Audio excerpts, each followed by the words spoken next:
મંચ પર જ્યારે આટલા બધા અમારા ક્ષત્રિય સમાજના આગેવાનો અમને સમર્થન આપવા માટે આવ્યા છે, એમનો હું હૃદયપૂર્વક આભાર માનું છું, એમને ધન્યવાદ પાઠવું છું. હું સમગ્ર ક્ષત્રિય સમાજને પણ નમ્રતાપૂર્વક વિનંતી કરવાના મતનો છું. અમારે આપ સૌના સાથની પણ આવશ્યકતા છે. દેશના હિત માટે, રાષ્ટ્રના હિત માટે મોટું મન રાખીને ભારતીય જનતા પાર્ટીના સમર્થનમાં આપ સૌ પણ જોડાઓ એવી નમ્ર વિનંતી સાથે આપ સૌનો ખૂબ ખૂબ આભાર. ભારત માતા કી. બાકી નથી કઈ, આજ છે,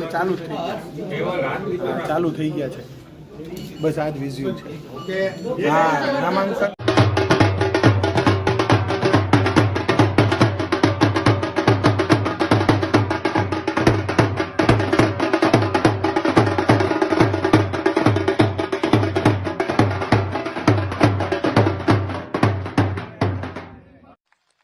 હું તો ઘણી સભાઓમાં હળવી ભાષામાં કહું છું, કોંગ્રેસ વાળાએ એકાદી નાની એવી મીટિંગ કરીને મોદી સાહેબનો આભાર માનવો જોઈએ.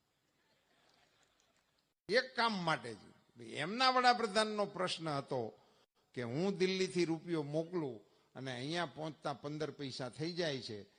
એ નિવેદન પછી 10 વર્ષ વિશ્વના માન્ય અર્થશાસ્ત્રી મનમોહનસિંહજી દેશના વડાપ્રધાન રહ્યા. એમની જ પાર્ટીની સરકાર હતી અને અર્થશાસ્ત્રી વડાપ્રધાન હતા, તો પણ એમના વડાપ્રધાનના પ્રશ્નનો ઉકેલી નહોતા લાવી શક્યા.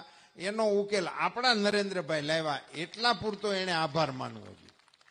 મિત્રો, કાર્યકર્તા તરીકે મેં એવી પણ સભાઓ કરેલી છે કે હું ધારાસભાનું નામ હવે મને નથી દેવું, હોંગાઈમાં આ બધું કરેલું. હું કેવા નીકળું બપોર સવારમાં કે બપોર પછી રૂપાલાલની સભા છે, સાંજે હું સભા લેવા નીકળું. પાર્ટીની કાર્યકર્તાઓની મહેનત એ રંગ લાવી મિત્રો.